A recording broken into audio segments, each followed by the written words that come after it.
देख रहे हैं राष्ट्र तक न्यूज। मैं हूं आपके साथ निहाली। चलिए अब रुक करते हैं आज की खबर की ओर। नागपुर से एक सनसनीखेज मामला सामने आया। गणेशपीठ थाना क्षेत्र में बीती रात हथियार की नोक पर नाबालिग लड़की का अपहरण कर लिया गया। पुलिस ने इस मामले में त्वरित कार्रवाई करते हुए आरोपी को गिरफ्तार कर लिया। घटना बीती रात करीब 2 बजे की है। नाबालिग लड़की अपनी नानी के घर रह रही थी, तभी आरोपी ने हथियार दिखाकर उसका अपहरण कर लिया। सूत्रों के अनुसार पीड़ित लड़की और आरोपी के बीच पहले प्रेम संबंध थे, लेकिन जब लड़की को पता चला कि आरोपी अपराधी प्रवृत्ति का है और उसके खिलाफ पहले भी राणा प्रताप नगर थाने में मामला दर्ज है, तो उसने उससे दूरी बना ली। इसी रंजिश में आरोपी ने अपहरण की साजिश रची। जैसे ही पुलिस को घटना की जानकारी मिली, तत्काल कार्रवाई करते हुए आरोपी नीलेश सोनटक की उम्र 18 वर्ष को गिरफ्तार कर लिया। फिलहाल पुलिस मामले की आगे की जांच कर रही है। पोलीस स्टेशन गणेशपेठ येथे अपराध क्रमांक 440/25 कलम 109, 87, 137, 2, 352, 351, 2, 351, 3, 333, 115, 2, 140, 3, 74, 75, 135 भारतीय न्याय संहितेनुसार गुन्हा दाखल आहे। त्याचप्रमाणे त्यामध्ये पोक्सोची सुद्धा कलम लागलेली आहे 8 आणि 12।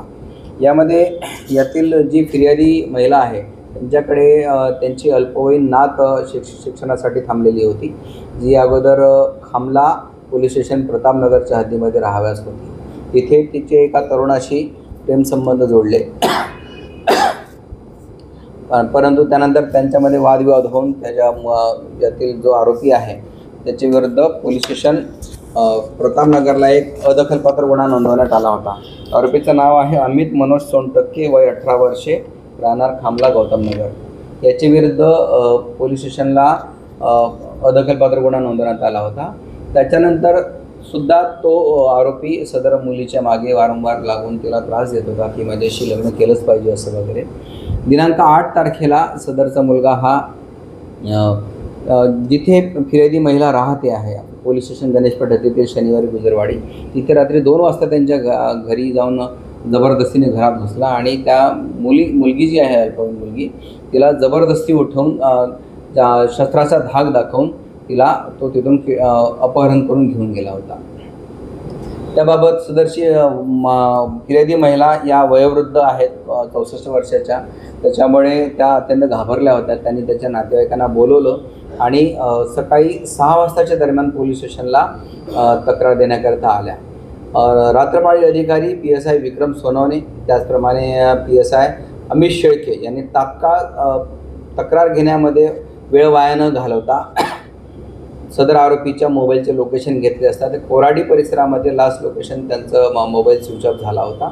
तात्काळ सदर ठिकाणी रवाना होऊन ऑटो चालक आणि सकाळी मॉर्निंग वॉकला फिरणाऱ्या लोकांकडे सखोल चौकशी करून एका ऑटो चालकाने ती आरोपी आणि ती पीडित मुलगी जी आहे ती कोराडी देवी मंदिर परिसरात फिरताना दिसून आले अशी माहिती दिली।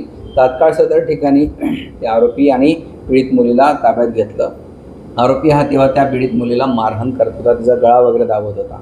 पोलिसांना जर थोडा उशीर झाला असता तर कदाचित त्या आरोपीने त्या मुलीला मारूनसुद्धा टाकलं असतं, अत्यंत गंभीर गुन्हा घडला असता। परंतु पोलिसांनी कार्यतत्परता दाखवून लगेच आरोपी आणि त्याच्याजवळ असलेले शस्त्र, एक तलवार आणि एक गोप्ती, अशा 2 शस्त्रासह त्याला ताब्यात घेतले आणि सदरचा गुन्हा उघडकीस आणलेला आहे। आरोपी हा बँड वाजवण्याचे काम करत असतो। याच कारणावरून पीडितेच्या आईने त्यांच्या लग्नास नकार दिला होता।